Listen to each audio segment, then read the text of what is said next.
Stucco is one of the oldest building materials that's been continuously used for several millennia across almost every single civilization and culture, and it's widely used today. After siding, stucco is probably the most common cladding material that's specified in the United States. However, stucco in North America has a reputation for causing a ton of different moisture issues, and many homes and buildings with stucco have experienced catastrophic moisture-related failures. Why is this, and what can we do about it? Before we answer these questions, we have to understand what stucco is and how it works.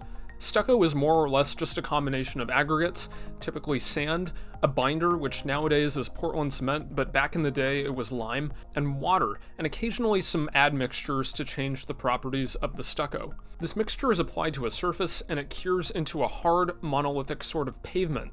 Stucco tends to be quite porous and readily absorbs and stores water. This is why it's categorized as a reservoir cladding.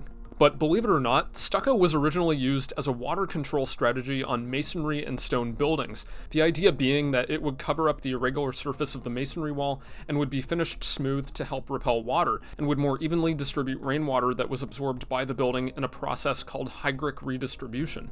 Old masonry buildings are mass buildings and dealt with rainwater penetration via storage and redistribution, and the stucco would assist with that process. Stucco also helped to protect the masonry building from the damaging effects of efflorescence and spalling, which we've talked about in other videos, but salt concentrations from evaporation or freeze-thaw cycles can result in osmotic pressures and can end up deteriorating the masonry wall, and so the stucco could serve as a sacrificial layer that could be reapplied. So stucco is a very useful material in these types of mass buildings, and that tradition was imported to North America. However, the big difference here is that the majority of our buildings are constructed from wood framing, with a few exceptions of course.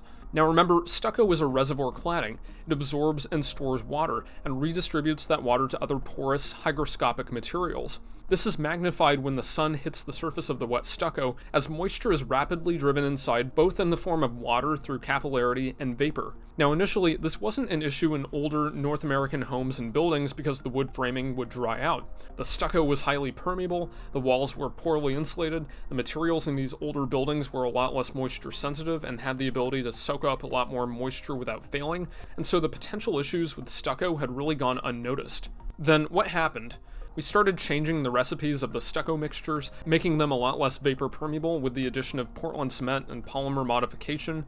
We started insulating our wall assemblies, reducing the amount of heat flow through the walls, which reduced the drying potential, meaning that the walls were staying wetter for longer.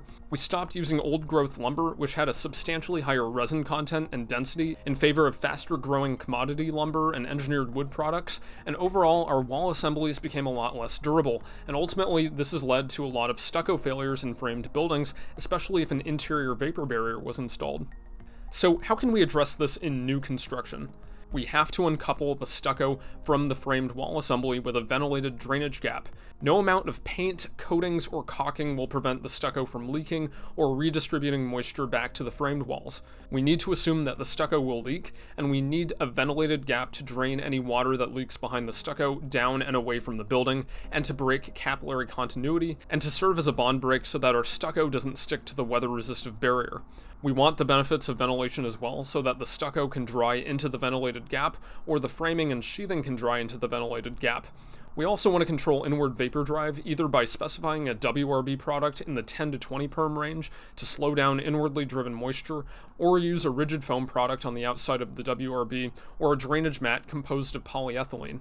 The point is, we want drainage, we want ventilation, we want a bond break and a capillary break, and we want to slow down inwardly driven vapor, as well as good flashing practices, but that should be a given. This is the key to a successful stucco installation on framed walls. Stucco is a very durable cladding material, and there's still a lot of potential for it, but we just have to do it a little bit differently. If you found this video helpful, make sure to leave a like, and subscribe for more weekly building science videos, and head over to our website at ASIRI-designs.com, where we have over 150 free building science articles that cover a wide range of topics. Links will be in the description below.